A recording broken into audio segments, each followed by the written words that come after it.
Everyone, welcome back to your own channel target for IQ।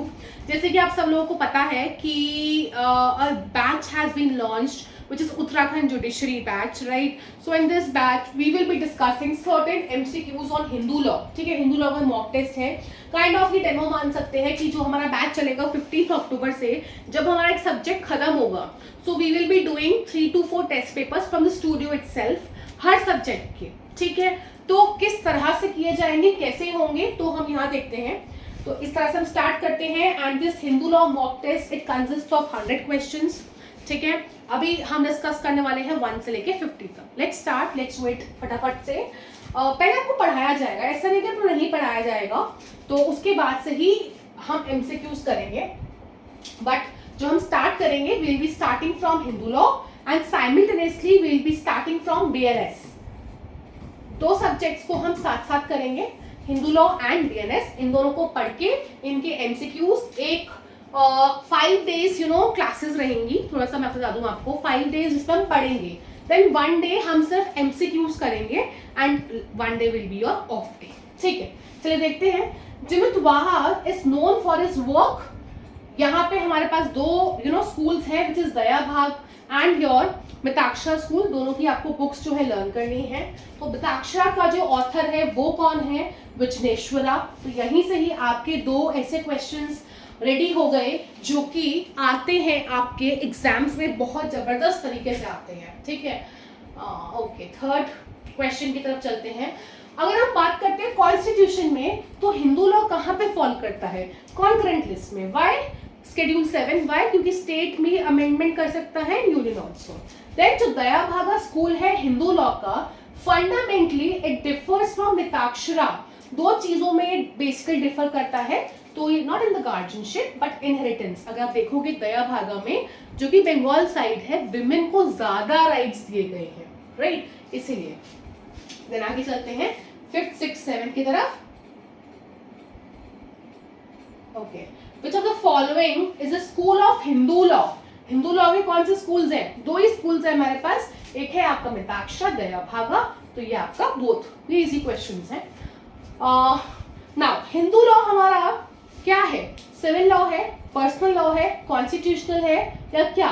Obviously अगर आप देखोगे Haryana judiciary का भी एग्जाम देते हो तो पर्सनल लॉ के नाम से है ना, तो personal law. Now next is law relating to the marriages. वो पूरा के पूरा हिंदू के मैरिजेस कहाँ पे है? It's in your Hindu marriage act, जो कि 1955 का है। ओके, नेक्स्ट जो हमारे एंशिएंट सोर्सेज है ऑफ हिंदू लॉ, वो कहाँ कहाँ पे है? अगर हम देखते हैं, there are different kinds of sources. एक आपके एंशिएंट सोर्सेज हैं, नेक्स्ट आपके जो है वो मॉडर्न सोर्सेज हैं, राइट? तो अगर हम एंशिएंट की बात करते हैं तो श्रुतिज भी है, स्मृतिज भी है। श्रुति मतलब जो आप सुन के करते हो, देन स्मृतिज भी है, देन डाइजेस्ट एंड कमेंट्रीज भी है, लास्ट आपका कस्टम भी है। So the answer will be all. Now Hindu law किस पर एप्लीकेबल नहीं है? पहली बात, हिंदू पर एप्लीकेबल है। हिंदू लॉ बोलता है जैन भी हिंदू है, सिख, बुद्धिस्ट सब, या किसी के पेरेंट्स अगर हिंदू है तो वो भी हिंदू है। देन अगर किसी का, एंड ऑल्सो हिंदू लॉ ने क्या बोल दिया, दैट अगर आप मुस्लिम नहीं हो, क्रिश्चियन नहीं हो, पारसी नहीं हो, ज्यू नहीं हो, तो आप हिंदू हो, तो ये भी नहीं होगा। But there is one thing which it says, section 2 ही ओनली, आपका हिंदू मैरिज एक्ट का ही, कि जो भी मेंबर्स हैं ST के एंड वो 25 आर्टिकल में अपने आप को अलग कर देते हैं, तो वो कवर्ड नहीं होंगे here. The answer will B D. Next, insanity किसका ग्राउंड है? क्या वो वॉइडेबल का ग्राउंड है? यस। जुडिशियल सेपरेशन का है? यस। डाइवोर्स का है? यस। तो अगर डी ऑप्शन होता है ऑल ऑफ द अबव, हाँ वही होना भी चाहिए। तो 10th इज डन, हमारा ये हो गया। 11th की बात करते हैं। Find out the incorrect proposition. इनमें से इनकरेक्ट क्या है? जब आपका section 13B talks about mutual consent. ठीक है, अगर उसमें आप एक याचिका लगाते हो, सो द मोशन में be moved by either party. कोई भी मोशन जो है कोई भी मूव कर सकता है। Period of 6 months may be waived। Mutual consent should subsist till passing, yes ये होना चाहिए। ये वेव हो सकता है। Upper limit for the withdrawal of petition is 18 months. So the motion may be moved by the either party. Mutual consent में yes होता है, बट फर्स्ट टाइम जो लेके जा रहा है तो उसके लिए सेकेंड टाइम भी वही पार्टी ही जाती है. तो that's the answer is a. Now question number 12, under section 13 कितने ग्राउंड्स हैं जो सिर्फ और सिर्फ जो है आपकी वाइफ के लिए ही हैं? तो 4 है आपको पता है. मेंटेनेंस का ग्राउंड है, देन सोडोमनी, रेप, पिस्टैलिटी वो ग्राउंड है, देन चाइल्ड मैरिज का उसका ग्राउंड है. 4 ग्राउंड्स आते हैं टोटल. 4 मेंटेनेंस है एंड पहले से एक वाइफ है तो वो है. Then next is under section 18 of Hindu marriage act. आपको उसकी सारी पनिशमेंट्स जो है लर्न करनी है, ठीक है. बट अगर हम सपिंडा की बात करते हैं, वहां पे पनिशमेंट्स जो है चाइल्ड मैरिज की भी हैं, सपिंडा की भी हैं एंड आपकी प्रोहिबिटेड रिलेशनशिप की भी हैं. दोनों प्रोहिबिटेड एंड सपिंडा की 1 month है. नेक्स्ट देखते हैं, incapacity to consummate the marriage with in the meaning of section 12 वो कैसे भी हो सकती है. It can either B physical और मेंटल. इनिशियली ये फिजिकल से स्टार्ट हुआ था बट बाद में ये मेंटल को भी बोल दिया गया. तो ये आप नोट कर लेंगे. नेक्स्ट क्वेश्चन नंबर 15 पर चलते हैं. ओके, अगर आपकी मैरिज वॉइड है, वॉइड किस में होती है? सेक्शन 11 में होती है, क्योंकि पर्सन ने दूसरी शादी कर ली है.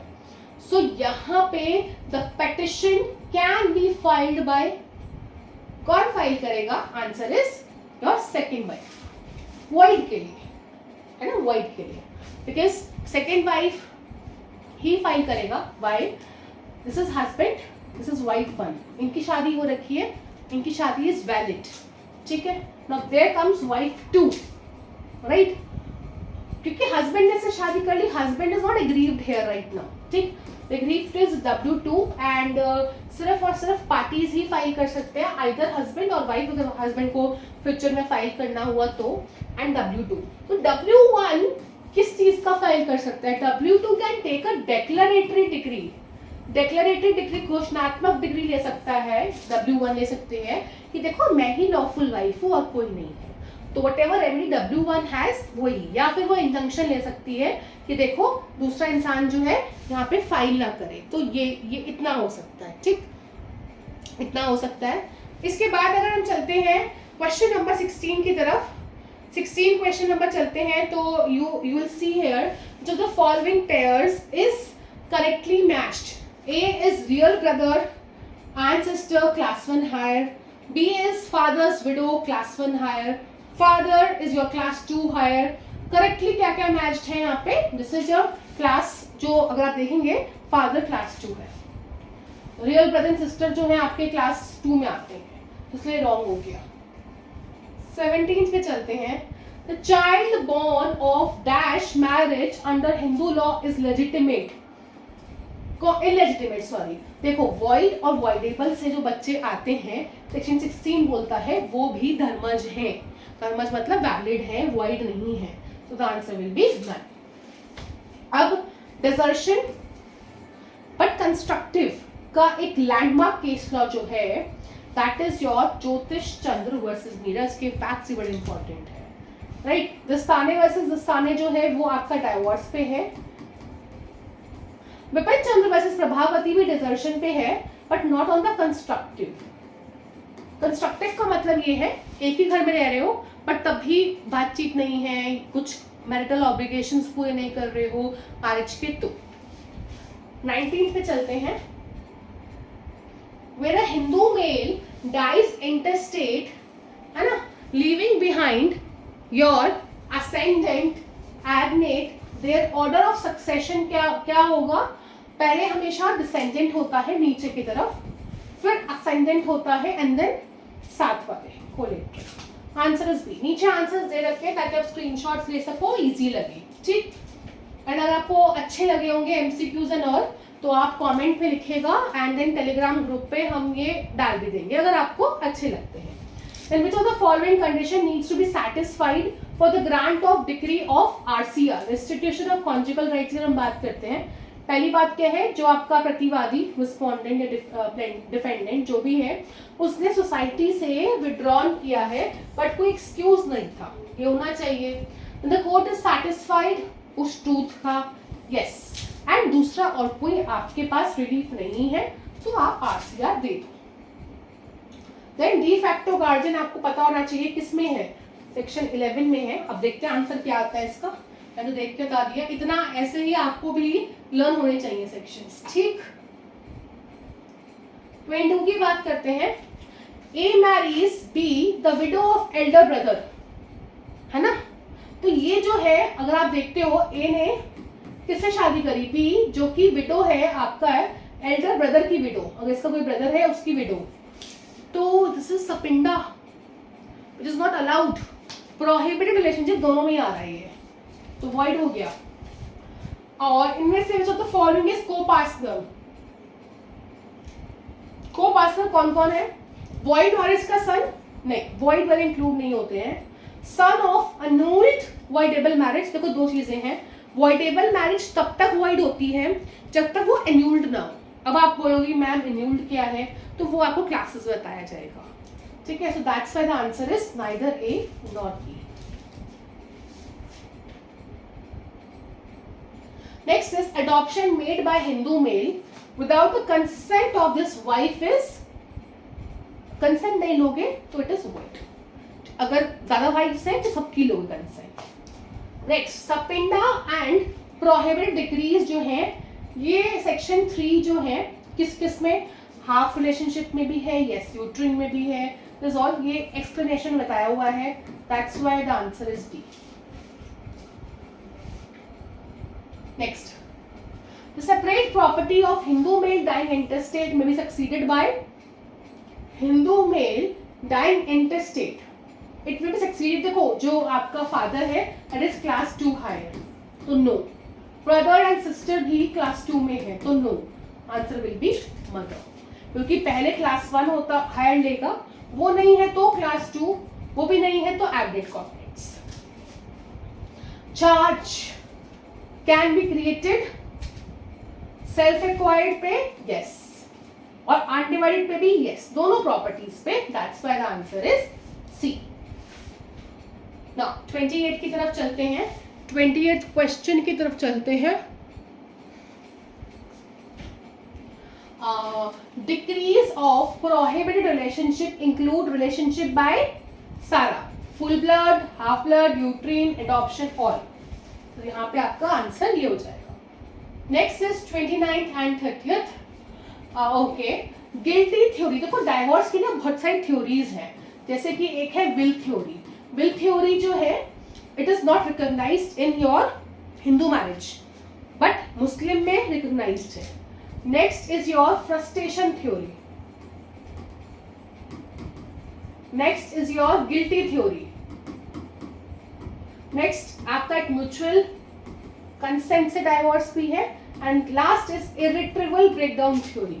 सो 5 थ्योरीज जो हम पढ़ते हैं, यहाँ पे गिल्टी थ्योरी का मतलब ये है कि एक पार्टी दूसरे के लिए गिल्टी है, लाइक पाइगैमी कर लिया, ठीक, गिल्टी मतलब कोई ना कोई काइंड ऑफ ऑफेंस किया, इसलिए that's why this is the answer.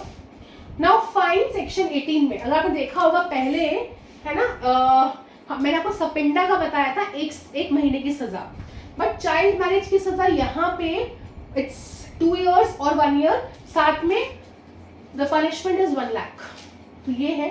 तो इसको मैं यहीं पे वाइंड अप कर रही हूँ। अगर आपको लगता है कि ये MCQs आपको हेल्प आउट कर रहे हैं, ठीक है, तो आप लिखिएगा, कमेंट कीजिएगा, मैं इसी के आगे 34 से आपको नेक्स्ट वीडियो में पढ़ाऊंगी। एंड ये एक डेमो ये भी था कि जब हम क्लासेस कर रहे हैं उत्तराखंड की, तो एवरी सैटरडे, ये आप ध्यान रखिएगा, एवरी सैटरडे हम MCQs ही करेंगे, एवरी सैटरडे, ठीक है। एंड ये आपका वीकली होगा, जो हमने 5 दिन पढ़ा है उसके MCQ, फिर उसके बाद क्योंकि ऐसे हम दे देते हैं तो नहीं करते हैं स्टूडेंट्स, क्लास में करेंगे तो इट विल हेल्प। देन एक बार जब सब्जेक्ट खत्म हो जाएगा एक मॉक तब कराया जाएगा, ठीक है। उसके अलावा जो स्टूडेंट्स की रिक्वायरमेंट्स होगी वो हम उस टाइम पे देखेंगे, but this will be for sure studio से ही रहेगा, ठीक है। That's it, thank you so much, hope you have liked the video, if do तो शेयर सब्सक्राइब कीजिए, थैंक यू एवरीवन।